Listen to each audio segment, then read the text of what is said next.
Mega রক্তদান শিবিরের আয়োজন করল প্রজাপিতা বর্মাকুমারী ঈশ্বরীয় বিশ্ববিদ্যালয়ের উদয়পুর শাখা।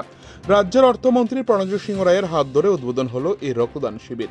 বিশ্ব ভাতৃত্ব দিবস উপলক্ষে এবং প্রজাপিতা বর্মাকুমারী ঈশ্বরীয় বিশ্ববিদ্যালয়ের আন্তর্জাতিক মুখ্যালয়ের প্রাক্তন মুখ্য সঞ্চালিকা প্রকাশমণি দাদির 18তম প্রয়াণ দিবস উপলক্ষে নেপাল এবং সর্বভারতীয় স্তরে গত 18 আগস্ট থেকে রক্তদান শিবিরের প্রচেষ্টা চলছে।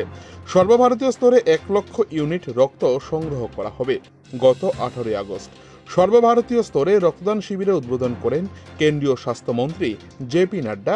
কেন্দ্রীয় স্বাস্থ্যমন্ত্রী জেপি নাড্ডার পরামর্শে অনলাইন রেজিস্ট্রেশন করার মাধ্যমে এই রক্তদানকে উৎসাহিত করার এক অভিনব উদ্যোগ নিয়েছে এই আধ্যাত্মিক প্রতিষ্ঠানটি। এই রক্তদান শিবিরের কর্মসূচি সারা দেশের সঙ্গে ত্রিপুরাতেও 25 আগস্ট পর্যন্ত চলবে।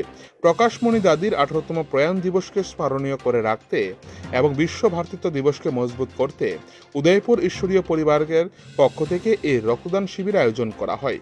সারা রাজ্যে এই রক্তদান শিবিরের পরিচালনা করছেন বর্মাকুমারী ত্রিপুরা এবং বাংলাদেশ শাখার মুখ্য সঞ্চালিকা রাজযোগিনী বর্মাকুমারী জুনালী বেহেনজি।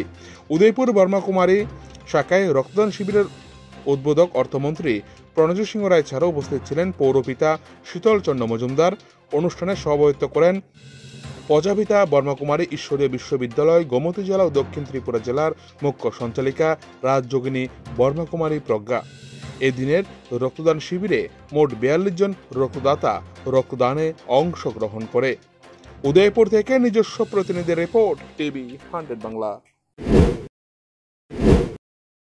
সন্ধ্যা হলে পরে বাইরে পরে এখানকার মানুষের সামাজিক চালচলনের বিশেষ পরিবর্তন। কিন্তু আমি দেখেছি যখন এই প্রজাপিতা এই বর্মাকুমারী ঈশ্বরীয় বিশ্ববিদ্যালয় যখন থেকে স্থাপিত হয়েছে এখানে, তারপর থেকে এখানকার পরিবেশ অনেক অংশে অনেক পরিবর্তন হয়েছে। তো এটা আমাদের কাছে উদয়পুরে বিশেষ করে